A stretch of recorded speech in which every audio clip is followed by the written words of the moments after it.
Kumusta mga tiyo at tiya? Ngayong araw nga ni pala ay maghahatid ako sa Kambalan. Simula nga ni nung uwi ko din ay ako na ang naghahatid din At pagliteran na nga ni nila ay ako din ang nagasundo dahil half day lang nga ni ang kinder. Malapit lang naman ang school nila din sa Malinaw-Nauhan. At pagkahatid ko nga ni ay inautay-utay ko na ring agawin nating board para dun sa ring na galing sa Pinamalayan. Sakto naman na may nakita ako din ng mga rita-rita ng 2x2 at saka mga plywood. At pagkatapos ko nga ning gawin ay ikinabit ko na din sa may bandang palupo. Sakto lang nga ni yung taas na pagkakakabit ko dahil mga bata lang naman na maglaro din. Nilagyan na rin nga ni natin ng net at DIY lang nga ni yung ginawa nating net din para naman pag nag-shoot ay maganda-gandang tingnan. Pagkatapos ko nga ning gawin ay pumunta ako din sa may karatig at may nagalimas din. Nga ni pala yung mini fish pond nila. Sabi ko nga ni ay pakatihan na lang nila para mabilis silang makahuli. Ay hindi naman daw at abawasan lang daw naman nila ng kaunti. Nagtakbuhan na naman kayo na nagtakbuhan dyan ay init na init.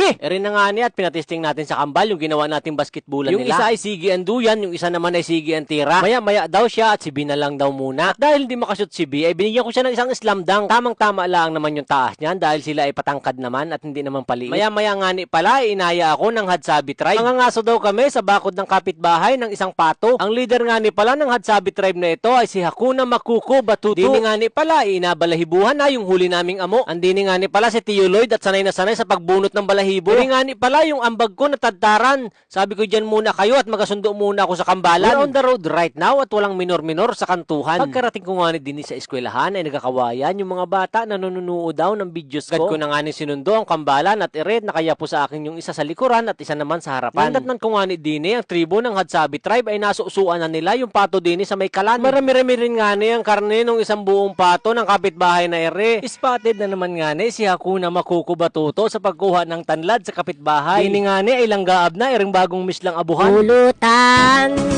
pang ulam, magluluto si Tiyo at tikman, ihandang sarili, recados, tawali, sampi.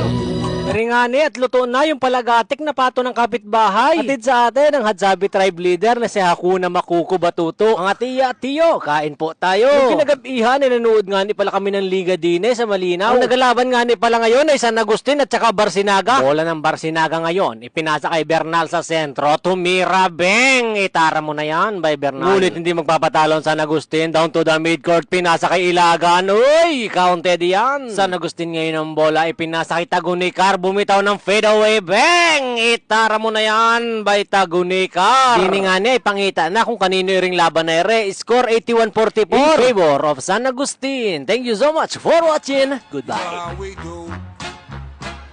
Se acabó. Free drinks on that.